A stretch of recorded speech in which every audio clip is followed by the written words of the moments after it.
Hey guys, we're here at the COP27 and we're with Tasneem. She is a student in Sudan. She's studying development and she's one of the representatives of the youth here at the COP27. Now, thank you very much for being with us. So tell us your thoughts on what's happening here and whether you're happy with what's happening here. For me here, it's been a nice time. It's my first COP to attend. First day it was overwhelming, but now we are. I start to understanding. I'm hoping that it will have more implementation, action, and commitment for financing in the COP. I know that the negotiation is still is they are stopped in the financing issue, but still is continuing. Yeah. I hope they have a good impact, good output. Sorry. Yeah. So I have a question for you. The African Union has said that we are going to develop in Africa. We are going to use hydrocarbon energies. We're going to power our homes and things like this. And then you have all of these people here who say no more oil, no more fossil fuels. What do you think about this? I mean, should Africa be allowed to develop with abundant energy, or should try something different? What do you think? I think if I spoke from Sudan, from my country perspective, we already have a lot of area, but they don't have electricity yet, and we have a lot of potential of solar power. So I think speaking about Sudan, the potential for solar power is more high than using oil, because already the oil is very expensive, and we do have not stable economy. So using solar is alternative now, and in Sudan I see the momentum is increasing toward using solar energy and wind energy, because we do have a potential for it more than other power solutions. And so, as far as education goes, educating children on climate change and these things, how is it in Sudan, and what should be happening, in your opinion, at the UN level? I think even not only children but also youth, we do need more capacity building to create green jobs and to be part of the negotiation. So this aspect is very important, very crucial, and also to get technical support and training on solar and all of this green investments. It's very important, and we certainly need it, not only for the children but also for the youth. Interesting. And so where do you think it should go from here before the next COP? What would you like to see happen?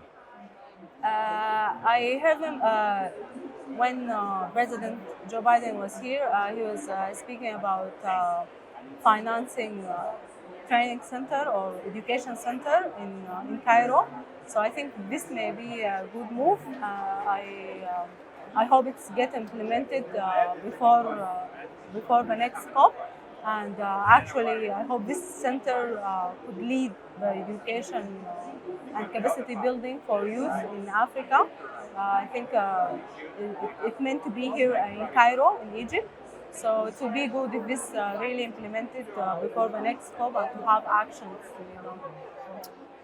So there are many young people in the United States, and there are many people in the United States who don't believe that there is man-made climate change, who think this whole thing is a big lie. In fact, the Republican Party, which is one of our two major parties, very often says it's, President Trump said the whole thing is a hoax. What do you think about these Americans who say that it's not a real problem and this is just a plan to steal freedom and money from people everywhere?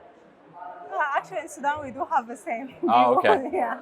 I think those people who doesn't believe in science, they exist everywhere in the country, in the world. But for me, the clear example is just to see this specific island. They are already drowning. There is impact you can see, but it's not like nature. If they read more, everyone read more, and get to know about climate change, they will realize that it's not.